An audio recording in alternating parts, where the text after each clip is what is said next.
కక్కేస్తే కక్కేద్దామంటే దేవుడు ఇంకా చెప్పలేదు. 3 రోజుల తర్వాత 3వ దినాన ఒడ్డు మీదకి వచ్చి కక్కి వేస్తే ఇక్కడ కక్కితే అక్కడికి వెళ్ళి పడ్డాడు. అమ్మయ్య, ఊపిరి పీల్చుకుంది చేప, ఊపిరి పీల్చుకుంది. థ్యాంక్స్ తండ్రి, ఈ 3 రోజులు నాకు ఆహారం లేదు, ఏమీ లేదు. యోనాని కడుపులో ఉన్నాడు. యోనా గారేమో ప్రార్థన చేస్తున్నాడు. ప్రార్థన చేసే ఉంది, నేను తినలేదు. గట్టు మీద అటు ఇటు తిరుగుతూ ఉంది.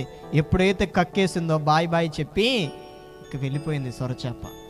యోనా కప్పుడు లేచి తాను ఏర్పాటు చేసుకున్నటువంటి, దేవుడు ఏర్పాటు చేసుకున్నటువంటి ప్రదేశానికి వెళ్ళి దేవుని గురించి, మారు మనసు గురించి చెప్పాడు. ప్రజలారా, దేవుని రాకడ అతి త్వరలోనే ఉంది.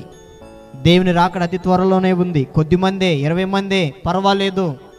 దేవుని రాకడ తథ్యము, రాకడ కాలము తథ్యము. కాబట్టి దేవుని మాట వినండి, నమ్మి బాప్టిసము పొందుకుంటే పరలోక రాజ్యము మీదవుతుంది. లేకపోతే మీరందరూ కూడా నశించిపోరే గుంపులో ఉంటారు. హల్లెలూయా. నెంబర్ 1 మారు మనసు గురించి చెప్పుకున్నాం. ఈ మారు మనసు ఉంటే పరలోక రాజ్యానికి వెళ్తాము. యోహాను సువార్త 3వ అధ్యాయము 3. రెండవదిగా పరలోక రాజ్యము వెళ్ళాలి అంటే చిన్న బిడ్డల వలె ఉండాలి.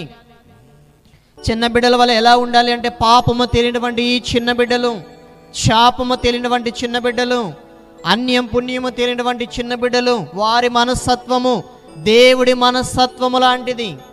చిన్న బిడ్డలది పరలోక రాజ్యము వారిది.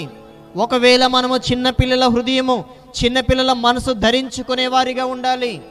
పెద్దవారైనా ఈ పిల్లల బుద్ధి బాగోలేదురా అంటారు. మంచిదే, కాదంటలేదు. చిన్న బిడ్డలేంటి, కొట్టినా తిట్టినా ఏమి అనరు. ఒకవేళ వారికి పాపము కూడా తెలియదు. హల్లెలూయా. చిన్న బిడ్డల వలె, ఆ చిన్న బిడ్డల వలె ఉంటే దేవుని రాజ్యము వారిది. కాబట్టి చిన్నవారి